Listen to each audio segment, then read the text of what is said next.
Magandang araw mga kaibigan! Welcome back to the channel. At yung video po natin ngayon ay isi-share ko sa inyo yung gagawin kong pagre-repair dito sa aming oven. Bali, more than 1 year na po itong sira.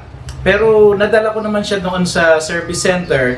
Kaya lang nga ang sabi nila sa akin ay discontinued na yung kanyang model. So wala na siyang available parts. At ang sira nga po pala nito ay yung kanyang heating element dito sa upper part. Bali, ito yung nasira sa kanya. Ito bali yung nagbabaga, yung umiinit. Nung sinabi nilang wala na silang available parts dito, pag uwi ko sa bahay, binaklas ko yan para makaikot po ako sa mga nagre-repair ng mga appliances. At unfortunately, ang sinabi nila sa akin ay wala rin silang ganitong klaseng pyesa. Kaya natengga ito ng matagal.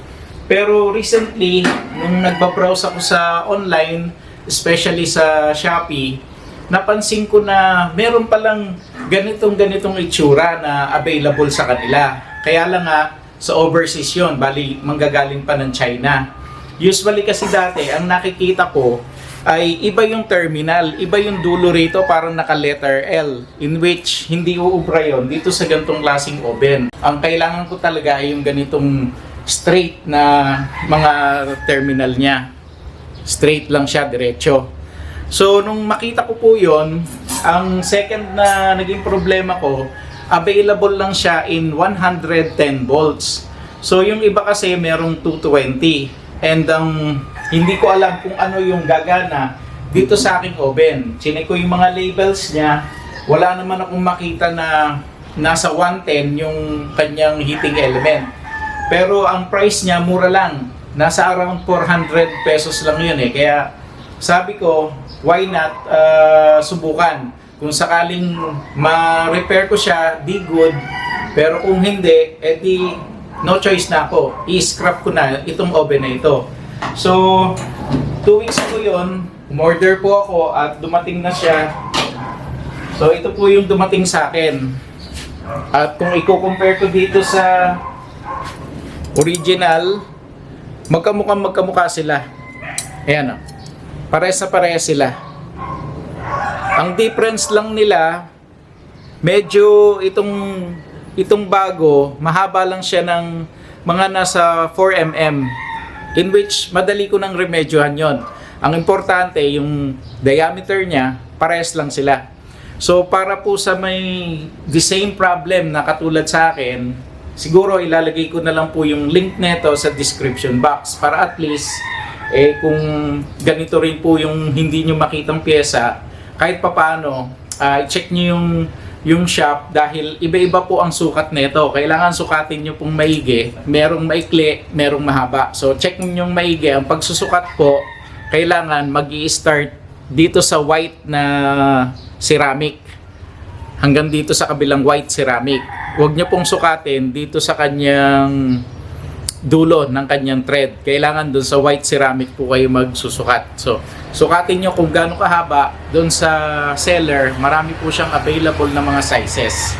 So ngayon, ang gagawin ko, syempre babaklasin ko po itong oven and then i-fit natin, check natin kung magkakasya talaga itong nabili ko at mag-testing tayo kung gagana rin siya, kung mag-iinit siya ng maayos.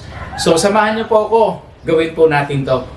Yun nga palang oven na to ay Kiowa. At yung model niya ay KW-3310. So, kung design tayo ng oven, sana makatulong tong video ko na to.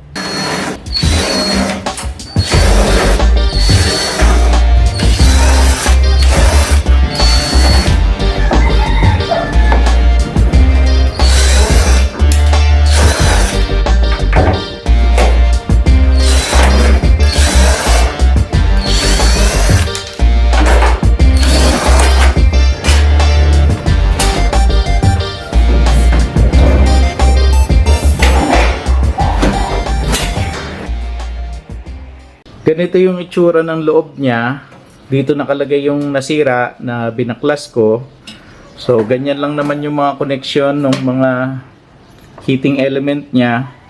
Bali, itong heating element, nakapasok lang yan dito sa mga ceramic na insulation. Pasok yan dyan sa loob. Yan. Kapasok na ganyan, tapos naka-thread. Magkabilang side, tapos dito naman sa loob, kung saan siya lalagay, bali meron lang siyang clip. Katulad na itong iba, may mga clip siya. So gawin ko na to ngayon. Bago ko ikabit itong ceramic insulation, tatanggalin ko yung nut na dalawa. At insert ko na rin itong kanyang brace. Tansyahin lang natin na pag pinasok itong insulation, yan, nakalabas lahat ng kanyang thread sa labas. Tapos, kahit paano, may konti pa tayong space dito.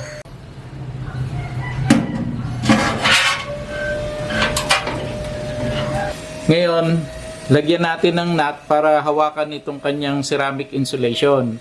Yung nut na to napakaliit. Ang sukat niya nasa 5 mm lang na socket ang kakasya. Medyo struggle lang yung pagkakabit sa loob.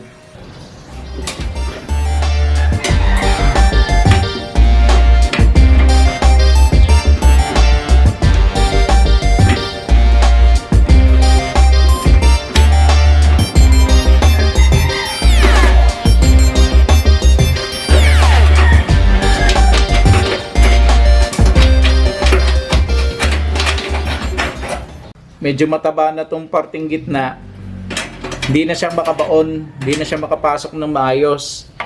Kaya hihigpitan ko na lang gamit itong long nose. Tsatsagain ko na lang to hanggang sa humigpit.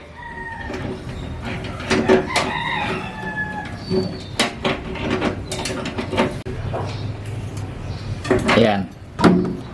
Mahigpit na siya. So ngayon pwedeng ikabit ko na itong kanyang connection. Tapos kakabitan ko ulit ng isa pang nut.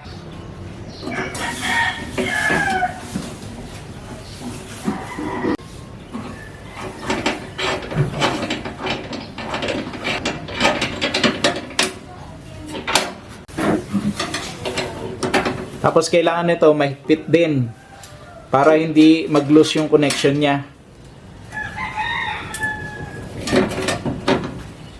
Ayan, mahigpit yung kanyang pagkakahigpit sa bolt.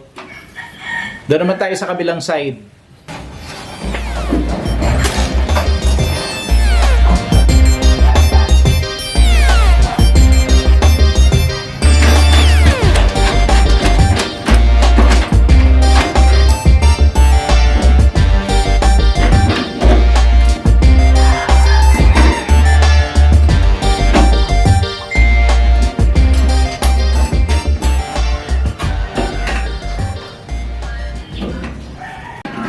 So pagka ganitong pangalawang nut na, kaya ko nang higpitan gamit itong socket. Okay, so kailangan mahigpit na mahigpit para hindi mag-loose yung connection. Doon naman tayo sa loob. So itong kanyang bracket dito, originally naka-rebit yun eh. Kaya lang nung tinanggal ko, sinira ko na yung rebit. Kaya ngayon, tutornilyo ko na lang siya.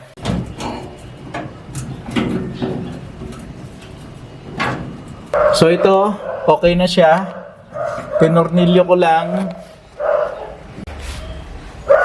Okay na.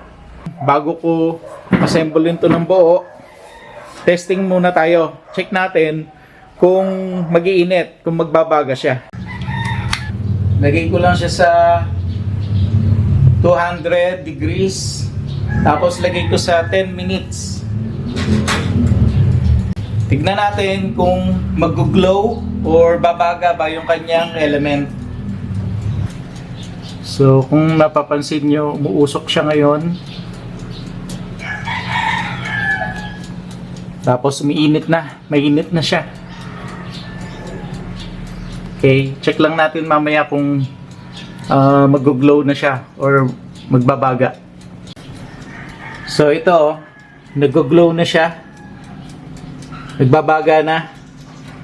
So tapusin ko yung sinet ko na 10 minutes and then Assemblein ko na to.